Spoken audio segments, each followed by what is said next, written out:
My guest today, Anne Southcombe, walks a journey down a road less traveled, speaking in a gentle, unassuming voice that carries a powerful message. So, animal relations specialist Anne Southcombe, welcome to Tea with Tricia. Thank you.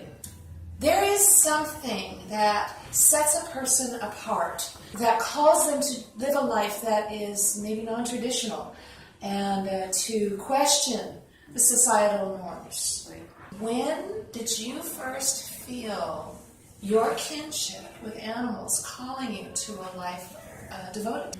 You know, from my first cat when I was like 4, and then it sort of just, snowballed as I got older. I was saving everything, the worms that were drowning, and little birds, and always had a little pet, some kind. And my parents, I think, were open to it. They were animal people too, and I wanted to work with animals after high school. And the only place that I knew was the zoo, Cincinnati Zoo, because I'd gone there as a kid. And I knew I wanted to help those animals. And that's the first place I went after I graduated, and they weren't hiring women. Wow. So I had to, that was 1970. I always felt I wasn't going to be traditional, and I wasn't going to get married. That didn't bother me not to live a traditional life, because I knew it just didn't fit. Right. The difference in my non-traditional life is the attachments that I have aren't lifelong like humans have. They don't live the long lives. When I wanted to work with animals, I knew I didn't want to be a vet or a vet tech because I didn't like the medical aspect. I just wanted to be their emotional support and find that. And it turns out my last job, I worked at Wildlife Images, where I had to do the medical.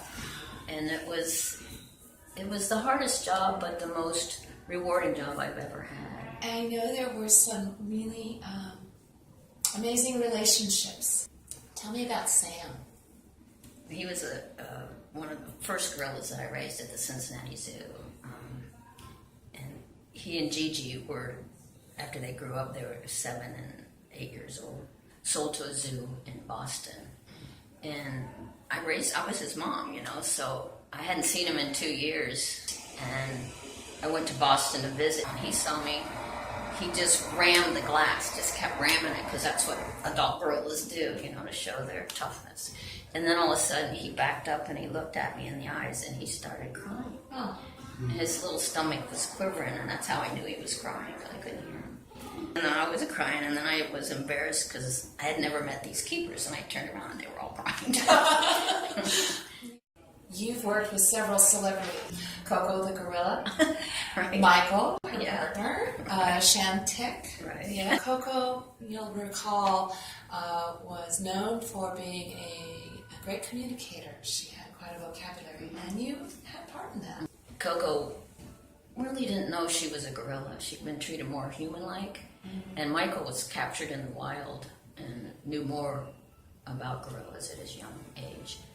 And so one time, a man, Rick Baker, who's received many Academy Awards for his makeup and costume work, he came with a gorilla costume from King Kong, the movie King Kong. So he just wanted to see what Coco would do. So he got all dressed up and walked in his room, and Coco just took off. It scared her to death. And Michael walked in, and he just thought Daddy had come home. Oh, it was an amazing emotional experience. I mean, everything Rick did with Michael was what an adult gorilla would be doing with a juvenile gorilla. I mean, he tickled him, he climbed on his back, Michael climbed on Rick's back, and they walked around like... But it was just so sweet. And then when he left, Michael was very sad.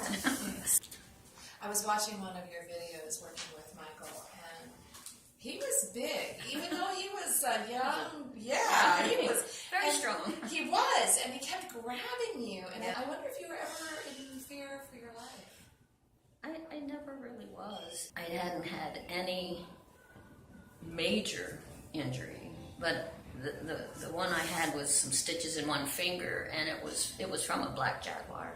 They're the most powerful member of the cat family. My gorillas were outgrowing the nursery, so they were in a cage next to him.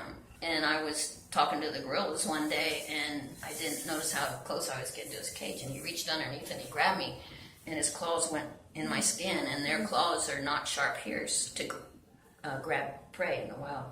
So I couldn't break loose, and I was trying to break loose, and I hit him with my other hand, and he grabbed that one, and I had visions of both hands going under, and I reached down and I bit him, and he let me go. So that was the scariest thing. I had a few stitches on. Makes me wonder which of you came out worse. I know. Well, when the zoo director heard about the incident, he wanted to know, was the cat all right? Oh my God. One of her best-known projects was working with Shantic, who was the ape who went to college at the University of Tennessee. You can see by the video that there was a very nurturing relationship. Shantic was very much like a young child asking for the keys to open the car door on the way to Dairy Queen. Like her contemporary Jane Goodall, Anne developed a very nurturing relationship with the primates that she trained. Here Anne shares an encounter with Jane Goodall. She actually came one time anyway to ask Coco if she likes people standing up or sitting down for her research assistants out in the wild. And of course Coco wants you eye level, so she just pointed down, so Jane went and told all her people, you must get down. Just being around her, I could sense it even back then that she was just a really special soul. One of the women who in the 70s and 80s were working to raise awareness about animals, Diana Fossey, wrote Gorillas in the Mist, and you had opportunity to interact with her. We corresponded for 8 years, and I would send her information about captive gorillas, and then she would tell me about her gorillas, and she had a favorite one named Digit who died. That was just heartbreaking. But she told me, I asked her, what can I do more for gorillas than just what I'm doing here? And she suggested that I write to Penny Patterson, who was working on her PhD with a gorilla, Coco. So I corresponded with Penny, and that's when I started. I did a little intelligence test with all my gorillas. I taught them colors, and I taught them a few signs. And then that's when Penny got Michael and needed someone to be Michael's mom and teacher. That's when I went to work. Can you talk about that, the feminine energy and how it has changed the experience of animals in captivity?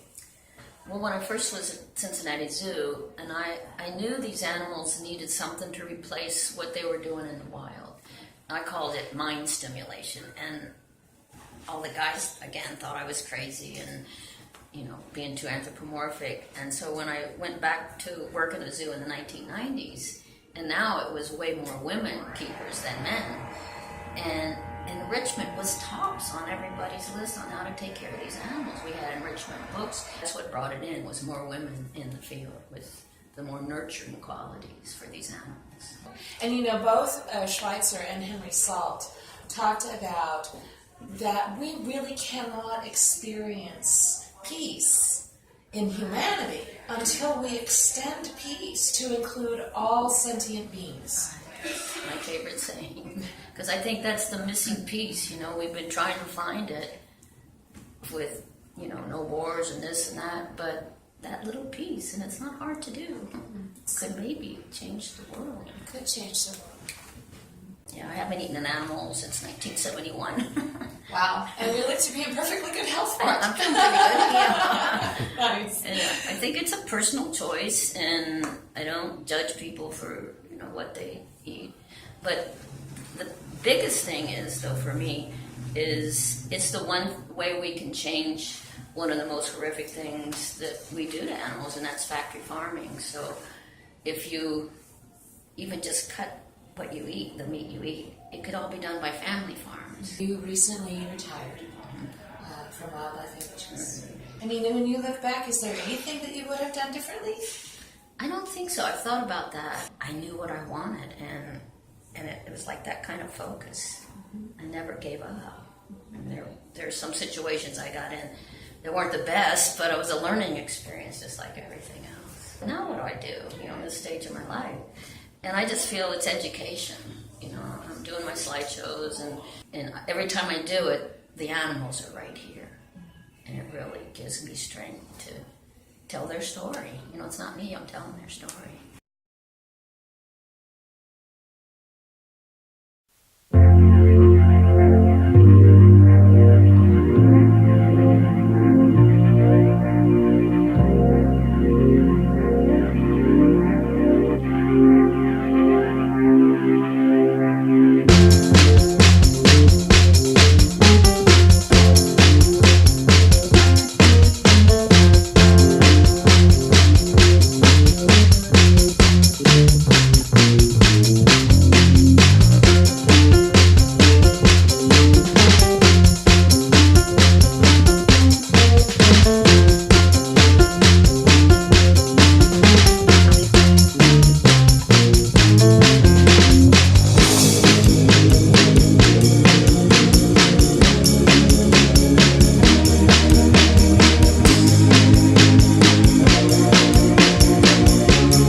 each animal that I meet is different, and I just try to see who they are before I really interact with them. And then I try to interact with them on their level. As long as you don't enforce your humanness on them, I think that's the important part. Because with humans the same way, just sort of hone in instead of always trying to get you out there.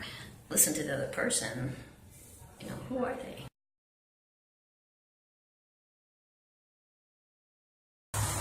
She listens to the animals. She tells their stories and helps all of us to reconnect with them in a deeper way.